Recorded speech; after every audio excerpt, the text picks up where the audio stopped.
5 losses in a row for Rangers at Ibrox, but it's the millionth weekend in a row that Kris Sutton keeps talking about the Rangers. Welcome back to Fog Football. 5 words or less describe Bazball. And Kris Sutton had to say, how did Bazball go today? He knows fine well how Bazball went today. It burst. Rangers get beat again.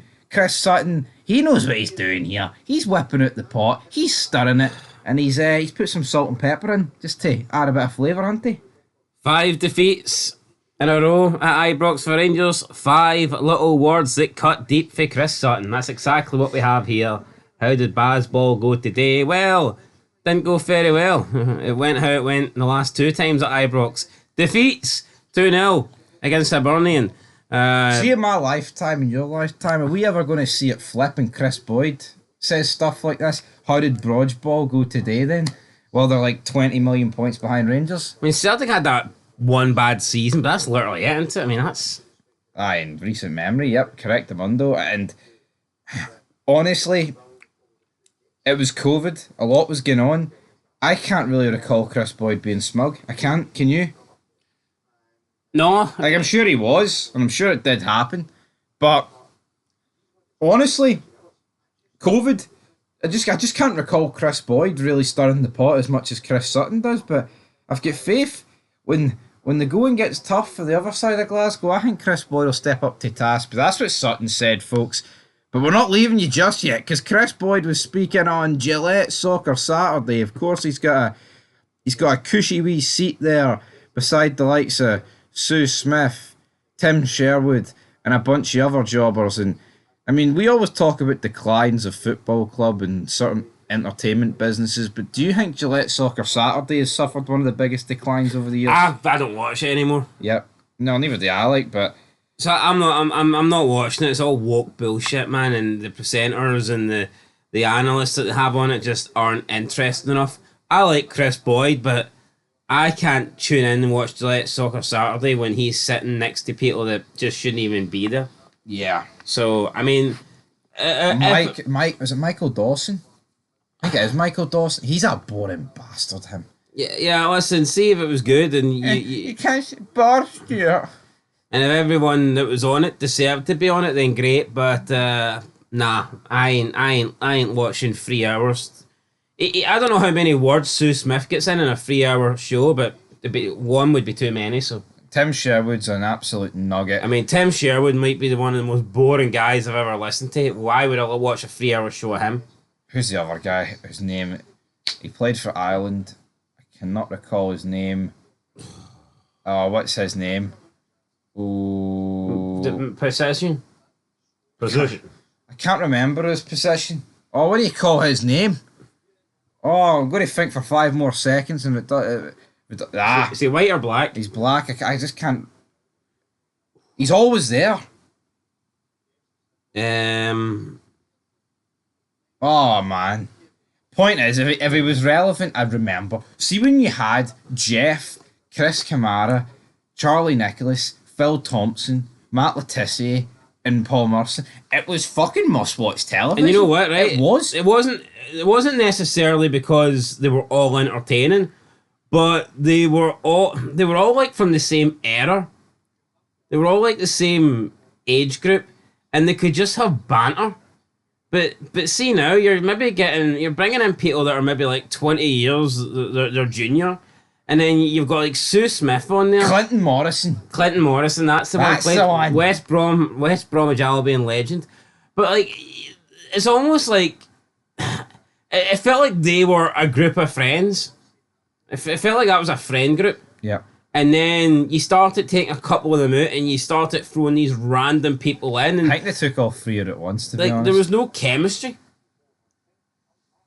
You just feel like they don't belong. You should go to Specsavers too, Jeff. Yeah, but the deal is, man, see if someone... see, Jeff Sterling would never turn around and say that to Sue Smith. No, because his arse would fall. Jeff Sterling... He's not there anymore. He wouldn't have... Yeah, but when he was, he would never have the balls to turn around and say it to Sue Smith, because if he says that to Charlie Nicholas, that's banter. That's a joke. We get it. He says that to Sue Smith, he's been labelled a sexist, a misogynist, and there's a good chance he'll get cancelled. So, I mean, That's the main reason. Point is, guys, if you remember watching it back in the day, it was great.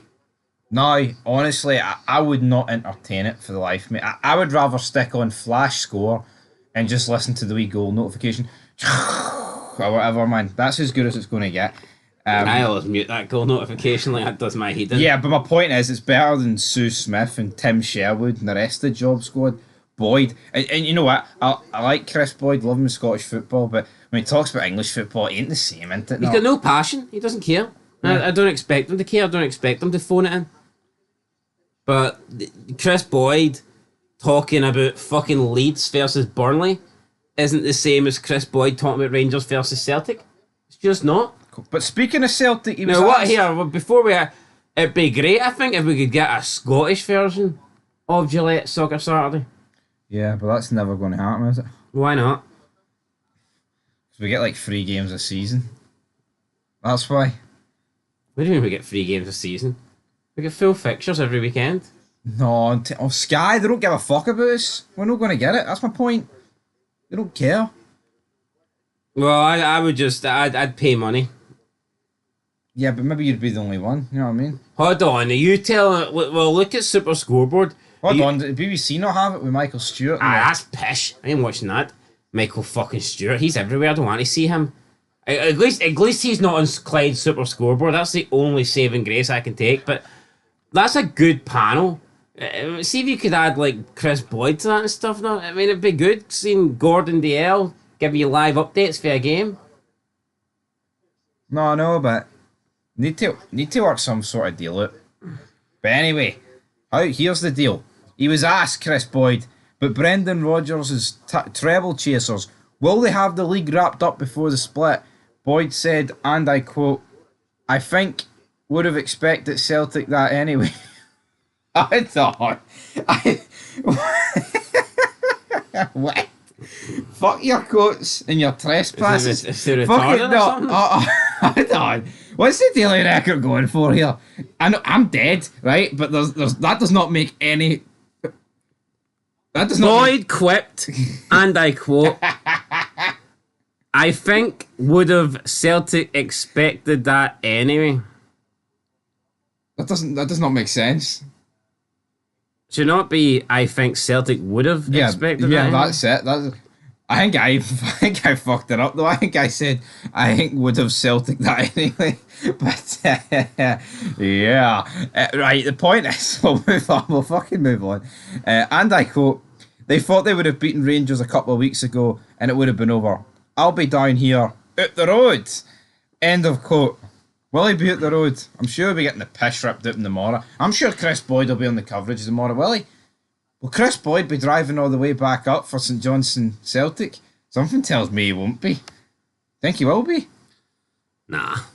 Right, he spoke about Barry, he went on to say, and I quote, I think that's what's annoying Barry the most. You go to Celtic Park, totally dominate in first half, Celtic can back into it, but you find a way to win the game. His first game at Kilmarnock and during the week there at Dundee, they find a way to come back. There are worrying signs that keep creeping back in, struggling to deal with cross balls and long throws. That was something Philip Clement struggled to rectify, and it's a recurring theme. I wouldn't be surprised if Rangers go and get a result on Thursday. They're so Jekyll and Hyde, but it is the inconsistency that has cost them this year once a game. Barry is frustrated because he's seen levels some players can get to, but ultimately, maybe the football club is just big for some of them. Too big. That's 5 games in a row at home. Out with Fenerbahce, the rest are pretty embarrassing, especially Queen's Park. End of quote. Right. Do you not think that is Kris Boyd trying to pander to the Gillette Soccer Saturday audience there? Right? Because he was sitting beside Merson and Sherwood, etc. He's saying that the rest are pretty embarrassing, right? And I get it. Fenerbahce's the European team. Queen's Park is obviously the worst. Then you've got St Mirren, Motherwell and Hibs. I don't think losing 2-0 to this Hibs team can be labelled in the same fucking category as losing to Queen's Park. No, it can't. But he's just, Boyd's trying to make out that losing... I mean, I get it, Rangers should never be losing at home, right? And I'm not saying, I'm trying to defend this because it's fucking horrific, and I think the starting 11 should be fired in a bin, a skip somewhere. But he's making it that losing to Hibs 2-0 is like the bottom of the barrel. It's like disgraceful. It's like, this is the best Hibs have been in years. Some people are saying this is the worst Rangers team. Is it almost not expected to a degree? I don't think we can turn around here and say that this is as embarrassing as like losing to St Mirren or Motherwell. Hibs are a step above those two. We literally talked about in the preview that if Hibs turn up, they will get a result, and they did. Yeah, almost disappointing to hear Kris Boyd talk about Scottish football like this, to be honest. I don't know, maybe it's because the company he had or whatnot. I think it is because of that. But, Hibs have been good. I mean, Hibs have been better than Rangers in 2025. Yo, I'm not even taking the piss. I think Hibs right now, over 2 legs against Fenerbahce, would give them a good game. It'd be competitive. I'm not going to sit here, I'm not going to sit here and pretend Hibs are pish. And you've got to give credit. We gave credit to Aberdeen at the start of the season, right, when they did that, whole 11-12 game run. Got to give credit to Hibs recently. I mean, the only game they've lost is against Celtic at Parkhead. And, yeah, they didn't really turn up, but they lost 2-0.